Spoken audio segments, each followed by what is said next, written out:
So as I said, I've been singing that song since I was a young boy in Philadelphia. We had this whole guitar club where we literally played guitars every single day. And we did a lot of Peter, Paul, and Mary, a lot of John Denver, a lot of Bob Dylan, not much Bob Dylan actually, just that one. So the title of my talk today is In the Wind. Oh, that's the first time I'm seeing that. That's beautiful, Alex. I know you're online watching. In the Wind, blowing in the wind. So the title is In the Wind. So Bob Dylan, in 1962, he wrote this song, Blowing in the Wind. Now, up to that point, he had hit songs, but not, as they say, all of his songs up to that point were particular. They were about a specific thing, whereas Blowing in the Wind was a much larger song, and it literally landed him on the charts. Interesting fact, he was managed, whoever his manager was, also managed Peter, Paul, and Mary. There was a group that had the song Blowin' in the Wind. It was on their album. It was going to be the first release of Blowin' in the Wind, and Capitol Records wouldn't release it because there was a word in the song they didn't like. So this trio, who would have probably ended up being Peter, Paul, and Mary, didn't get it, but Peter, Paul, and Mary's came out, kept them on the charts for 10 weeks.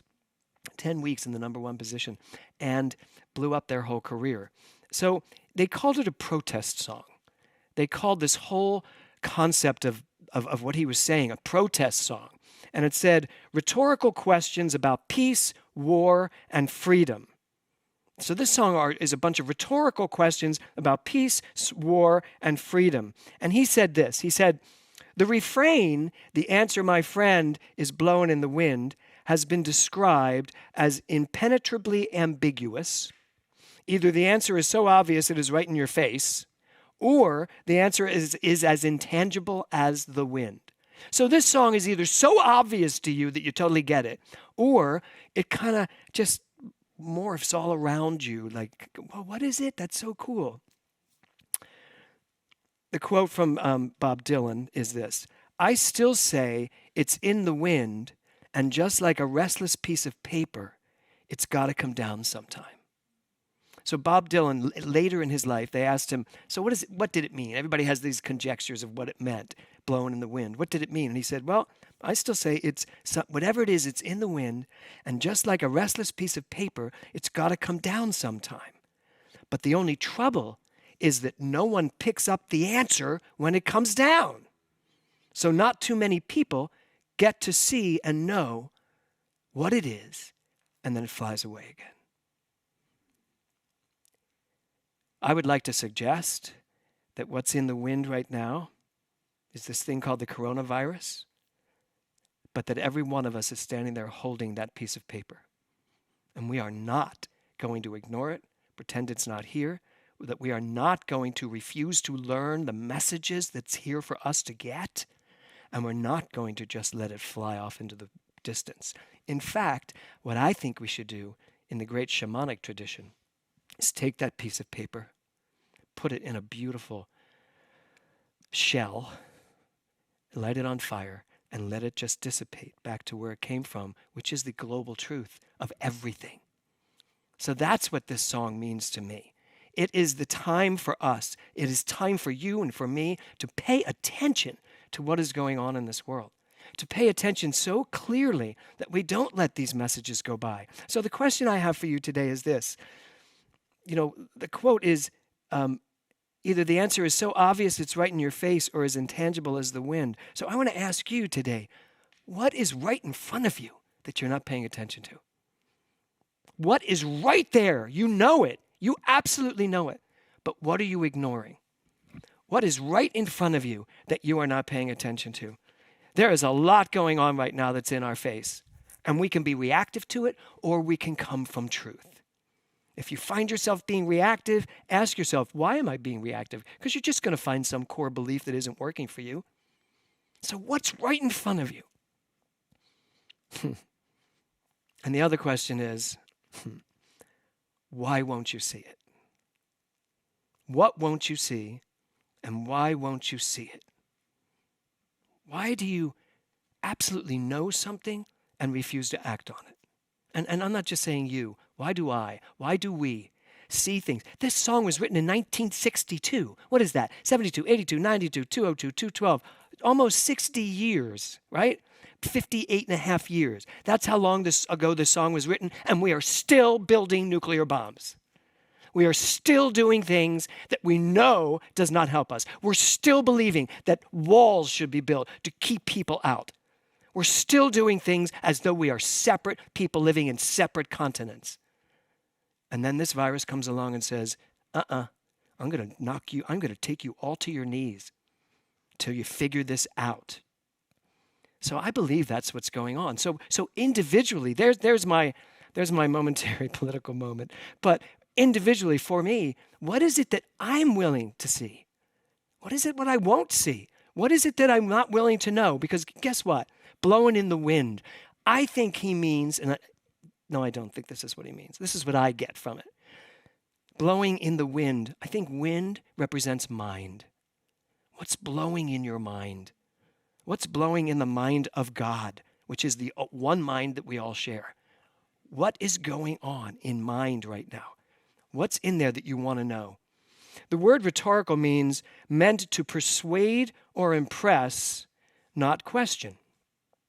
So, what's trying to impress you right now? I'm okay if they say it's rhetorical. It means something's trying to impress you. You bet your life something's trying to impress you. Something is trying to impress all of us. What is it? Is it a call? It's not a call to anger, I can tell you that. It's not a call to fear. It is not. It may seem like it if you look around the world. It's a call to fear. Turn on any news station, they're calling all fear. No, I believe it's a call to love. That's the only thing it can be, a call to love, a call to loving one another, being kind to one another, respecting one another's opinions, even those that can't get past fear.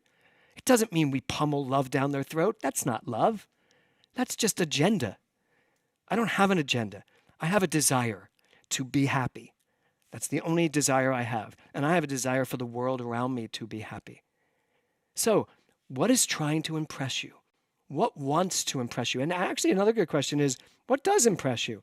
What impresses you in life? What type of things impress you? Because some people are literally impressed. Some people are literally impressed by the depressed. Some people are impressed by the negative. Some people are impressed by all the things that are wrong in the world. And you know, people can look at me sometimes and say, oh, you're so la-la land. You're so lovey, lovey, lovey, lovey. No. There is truth, and that's love. And then there's the relative world where we have created fear and pain and uncertainty and doubt. I get it. I see it. I'm not stupid. I don't stuck my head in the sand. I see it. I understand it. I know it, but I don't choose it. And that's the thing. What are we willing to be impressed by? If you find yourself constantly asking yourself, how can I fix all the problems in the world? You're coming from the wrong angle. You're coming from the problems. You're not going to do anything for them but join them. What if we just looked at ourselves and said, how can I bring more love into the world? How can I show more certainty? How can I be part of the solution, not part of the problem? We have a lot of time to think right now. This is our time to think. So I've pulled a book out that I bought just recently. I bought it at Sycamore Springs, and it's called The Book of Ceremony. And I pulled it out because I had just said at some Sunday service, we don't have enough ceremony in New Thought. We're so busy trying to not be Christian, not be Jewish, not be Buddhist, not be Hindu. We're all of it. So how could we be all of it and have thrown all of their ceremony away? It seemed ridiculous. So I want to bring more ceremony to the Global Truth Center, and which is Heather and Jason are like ceremony kings and queens, So I bought this book called The Book of Ceremony, written by a very famous, successful shaman. And shamanism is a journey into the unseen. That's how she describes it. It's a journey into the unseen. A shaman is someone who doesn't bother to spend all this time in the relative world, but actually takes in the relative world in order to take it to that place within that actually understands what the hell is going on out here. So I love this idea, shamanism. And it said it's a way of connecting to nature and all of creation. That's what I was saying, Karen. A way of connecting to nature and all of creation. And shamanism is all about oneness. understanding that we are all connected to everything. And I think that's what this virus came to show us. You think you're so separate? You think you need to build a wall to keep the Mexicans out of our border? Watch this. I'm going to do a virus. I'm going to give you a virus. I'm making this up, by the way, so don't say, oh, you think that's how it works? I don't. But if it did, here's a virus that can climb any frickin' wall you're going to put up. Deal with that. It's time to break all of this down and get it. So this book of ceremony. So it was talking about a journey into the unseen, connecting with everything around us, being one with everything around us. So funny story. So I called Marcy Wellen to ask her a question, and she was on FaceTime, and she was walking through her house talking to me, and she turned sideways. I went, oh, you put up a new picture. She went, what? I said, that picture behind you, it looks really cool. Can I see it? And she turned around and she was like, oh my God, I love that picture. And she went, James, that picture has been on this wall for the last 20 years. She said, you've been in my house 100 times. You've walked down this hall at least 100 times to get to the bathroom. It's facing you right in front of you when you walk down the hall. It's not a new picture. And I was like, seriously?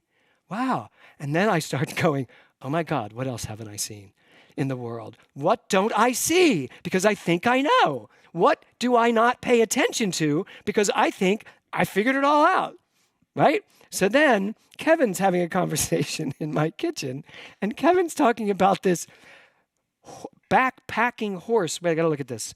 Horse backpacking trip he took in 1981 in Colorado, right? And he's telling this story, and I'm like, wow, see, you can learn something new about someone all the time. He goes, I've talked about this backpacking trip constantly. I said, I've never heard that you took a horse backpacking trip in Colorado. And he was like, it's not that I haven't told you, you just didn't hear it. I was like, maybe. And then I thought about that too. How much do I not take in? You know? So now I know that Kevin has been on a horse backpacking trip. That's it, in Colorado. And then this morning I asked him, I said, what year was that? So that I had it for my notes, 1981. And he went, why are you asking? Is this going to be on your talk today? I don't want to be talked about. So I'm actually talking about myself, Kevin. But I do want to hear more about that backpacking trip on the horse. I just love that concept. So I think what I'm really saying today is, in terms of ceremony, in terms of this whole thing, everything is sacred, but we don't see it that way. We don't trust it enough to see it that way. We let people talk to us about backpacking trips, and we're probably thinking about the problems we're having at the particular moment, or something else that's got my attention or my inspiration at the moment. This is a perfect time for us to look around. We may feel closed in, we may feel smaller, our lives, but start at your house. What's in your house that you haven't noticed in a long time? What's in your garden that you haven't noticed in a long time? I saw a thing out there and I went, Kevin, look at this. Isn't this a gorgeous plant? And he said to me, yeah, it was gorgeous when you bought it at Ralph's. And I had somehow thought that like a seed flew in and brought it up there. He said, that's that plant that you bought at Ralph's because you found it in the back of the store and it looked like it was just about dead. And you said, I'm going to buy this. It's 99 cents. I'm going to bring it back to life. He says, well, you did. You just haven't looked at it. And not that I'm using Kevin as the person that calls me out on everything I do wrong in life, or am I? But the truth is, there's so much that we haven't seen. Where are we going to put our attention? That's really what it's all about. Well, the answer, my friend, is blowing in the wind. The answer is blowing in the wind. Why don't we use this time that we have together to get better acquainted with the wind, which means to get better acquainted with our minds, to get better acquainted with each other. Do a walk cook-off or do a walk cook-off. Cook while you're walking. Get better acquainted with who you are. You know, there's going to come a time, I was looking for Bob Dylan quotes, and there was one quote. It seemed like, if I read it to you, it would sound really depressing, but it's not. But it was something like, there's going to come a time when I'm not going to be here. There's going to come a time, 50 years down the road, 60, 70, 80 years down the road, where I will be the memory in my grandchildren's minds. You will be the memory in your loved ones' minds down the road. Does that mean you're not here? No. It means that there is one mind, and we are at the center of all of it.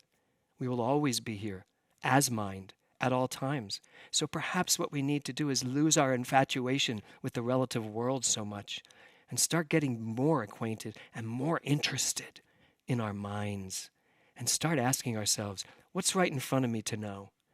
What is right in front of me to understand about this thing? Bob Dylan's quote that I did find that I liked is this: some people feel the rain, others just get wet. Some people feel the rain, others just get wet. So, what's it going to be? Are you going to feel the life you're living, or are you just going to be all wet? Namaste.